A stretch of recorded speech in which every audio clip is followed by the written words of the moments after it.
1,000-kilometer silent flight, not a single radio signal. Our target is the most powerful man in the Pacific. We've smashed the codes the Japanese called unbreakable. We've set the ambush, and we are waiting. For every American who remembers the morning of December 7th, we have only one thing to say: our revenge will be bitter. December 7th, 1941. A paradise-like Sunday morning in the Pacific turned into a bloodbath through one of history's darkest betrayals.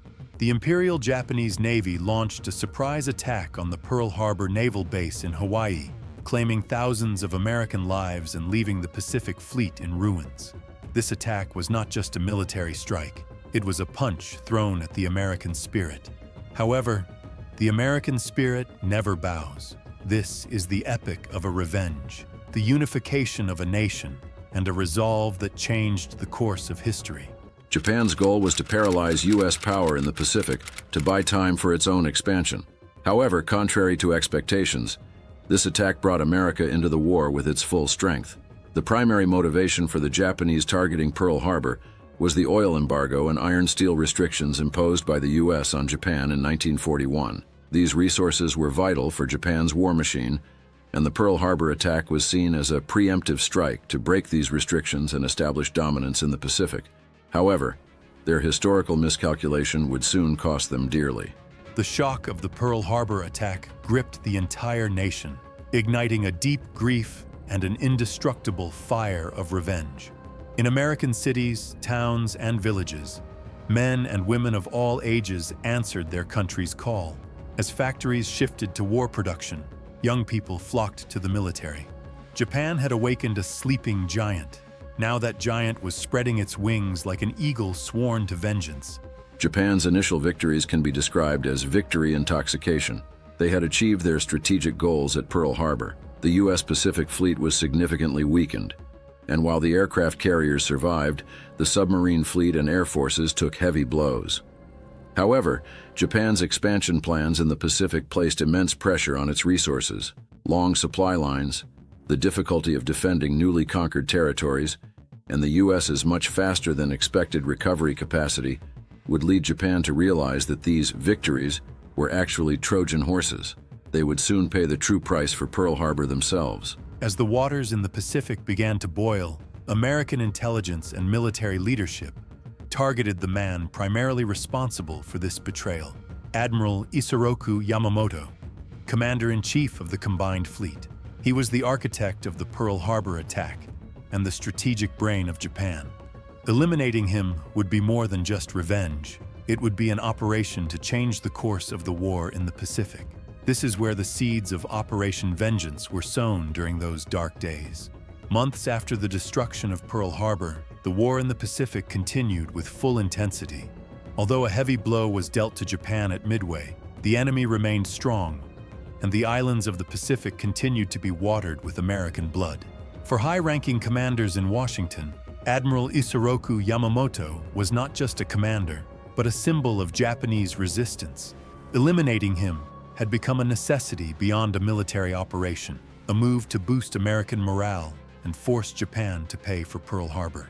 Admiral Yamamoto's importance went beyond just his military leadership. He was the brain behind the Pearl Harbor attack, and had also designed the Japanese strategy at Midway. He was a national hero to the Japanese people and commanded great respect within the Navy for his charismatic leadership. Eliminating him would deeply shake Japan's war morale and create a serious void in the chain of leadership.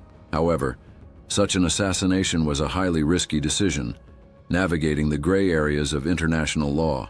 The Roosevelt administration greenlighting this operation was a testament to how powerful the anger and quest for revenge triggered by Pearl Harbor truly were. In April 1943, American intelligence, OP-20G, intercepted an encrypted message indicating that Yamamoto would make a significant air journey to inspect the front lines in the Solomon Islands. This message marked the beginning of the greatest manhunt of the Pacific War.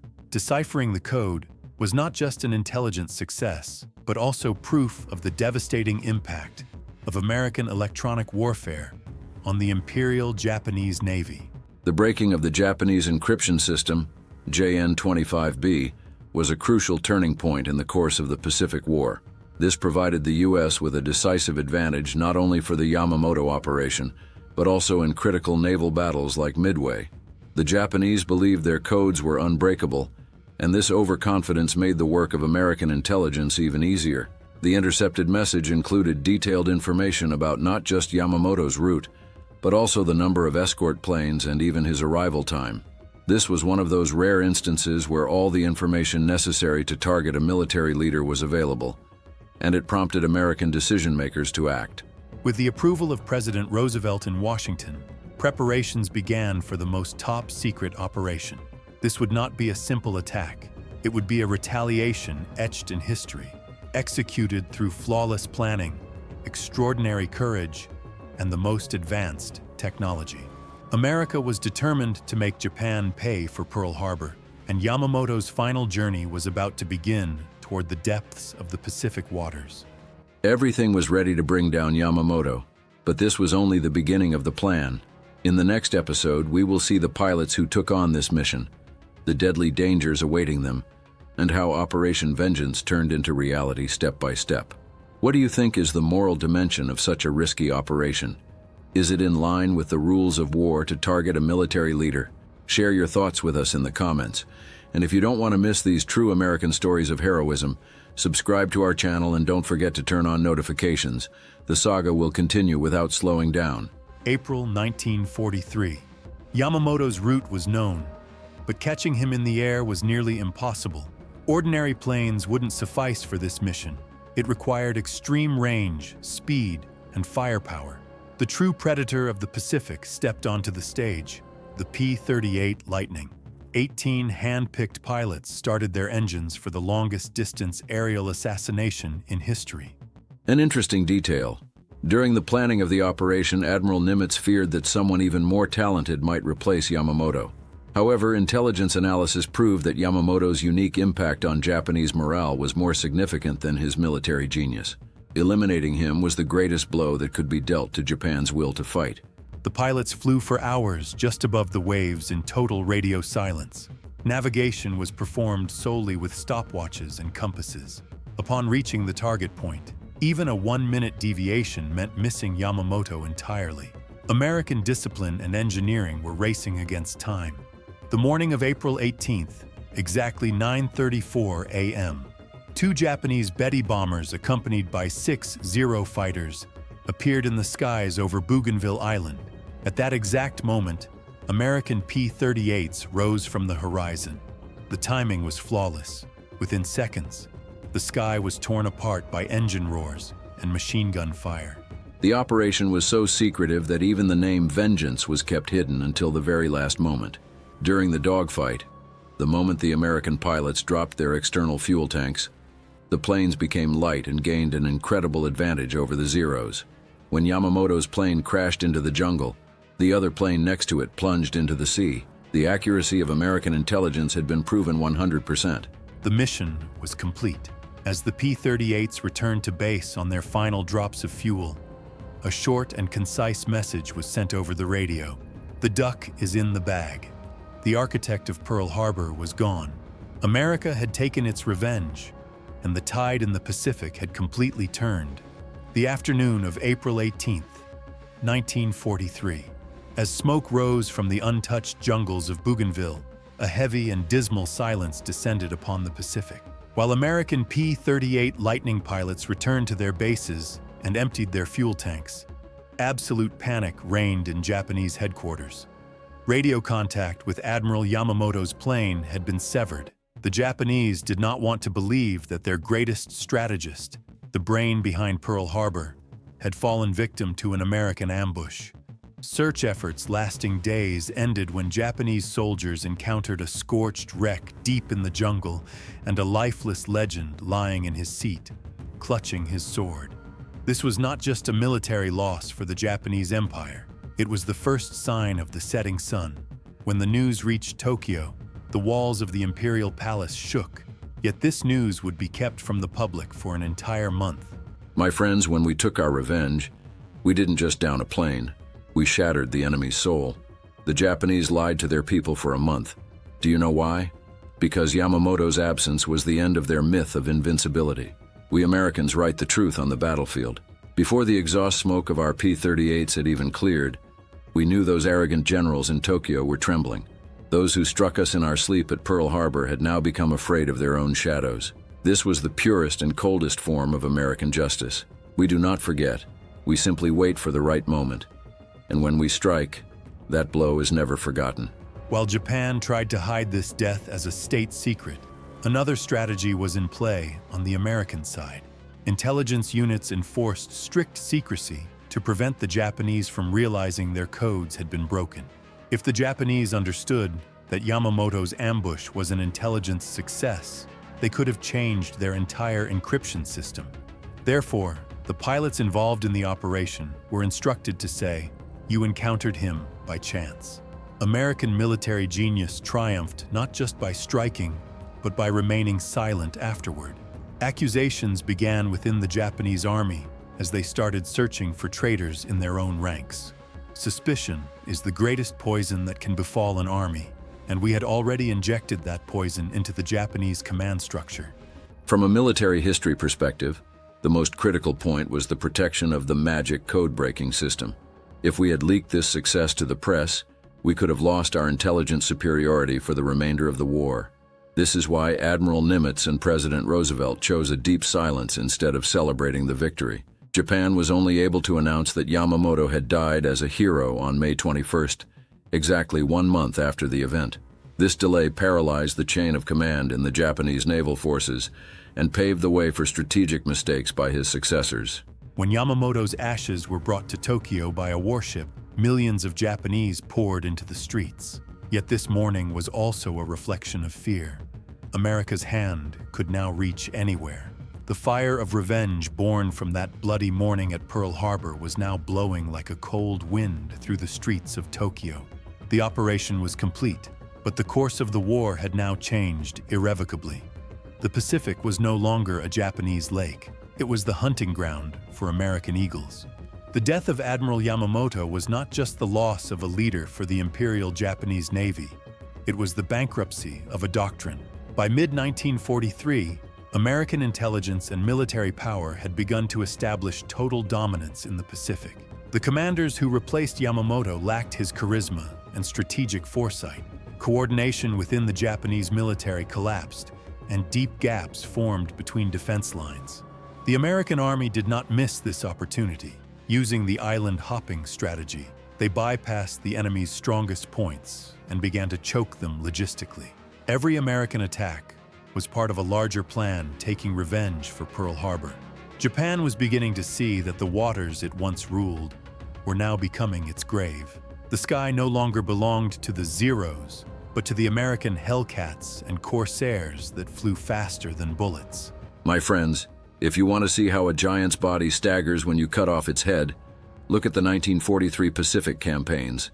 After Yamamoto was gone, the Japanese became lost, not knowing what to do. We, on the contrary, were more determined than ever. We took our wolfpack tactics from the skies to beneath the sea. While they tried to fortify their defense lines, we struck them on islands they never expected. Why? Because we Americans do not play by our enemy's rules. We set our own rules and force them to obey. The shadow of the American flag began to appear on every inch of the ocean. For the Japanese, the sun was not just setting, it was sinking beneath the horizon. We continued to settle the account of Pearl Harbor on every coral island and in every grain of sand. At this stage of the war, American industry was also performing miracles. For every sunken ship, 10 new ones were sent to the front. For every downed plane, 20 better ones took its place. Japan, while trying to protect its limited resources, felt Yamamoto's absence more painfully every passing day. Japanese garrisons, whose supply lines were cut by American submarines, were left to hunger and death on the islands. This was not just a military defeat, it was a total victory for American industry and military genius. Tokyo was no longer safe. The shadow of American B-29 bombers would soon fall upon the Imperial Palace. We were not stopping. We were not slowing down. We were cleaning the Pacific step by step to keep the promise made on the morning of December 7th. Japan's so-called myth of invincibility had withered away along with that plane wreck left to rot in the jungles of Bougainville. American soldiers moved one step further with every victory, carrying the torch of freedom to the darkest corners of the Pacific. But this journey was not over yet. The final blow remained in the operations to be carried out on the mainland, the ultimate curtain of revenge. America was determined to finish what it started. By 1945, the war in the Pacific was nearing its end. That plane brought down in the humid jungles of Bougainville was, in fact, the first domino preparing the end of the Japanese Empire. The strategic collapse that began with Admiral Yamamoto's death left Japan trapped on its own islands in a state of desperation. The American military had kept the promise made on that dark morning at Pearl Harbor. The smoke from the American ships burning in 1941 had given way to the instrument of surrender signed in Tokyo Bay in 1945. Operation Vengeance was not just an assassination mission.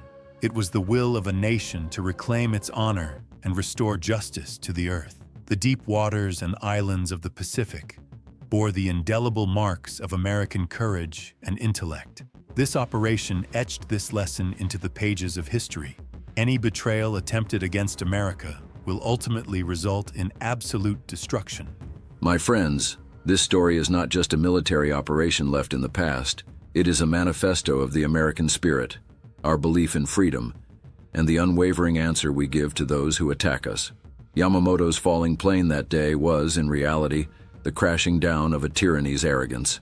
We Americans are a peace-loving nation, but once we draw our sword, we never sheath it without achieving victory. We settled the account of Pearl Harbor with every bullet, every bomb, and finally, through the flawless planning of that assassination. Today, the winds blowing in the Pacific sing the song of freedom. We will never forget our heroes who left us this land and this honor. The saga never ends until we say it's over. The success of Operation Vengeance is regarded as one of the most significant examples of intelligence and operational cooperation in modern warfare history. American military genius proved its unrivaled standing in the world in every field, from code breaking to logistics, from pilot skill to strategic foresight. Yamamoto's death shattered the morale of the Japanese army so profoundly that diaries captured after the war revealed Japanese soldiers saying, "Our head has been cut off. We are now just fighting blindly." America did not leave the blood of its children on the ground. It brought a new order to the world by liberating every corner of the Pacific. This operation is still taught in military academies today as the premier example of how the impossible was achieved.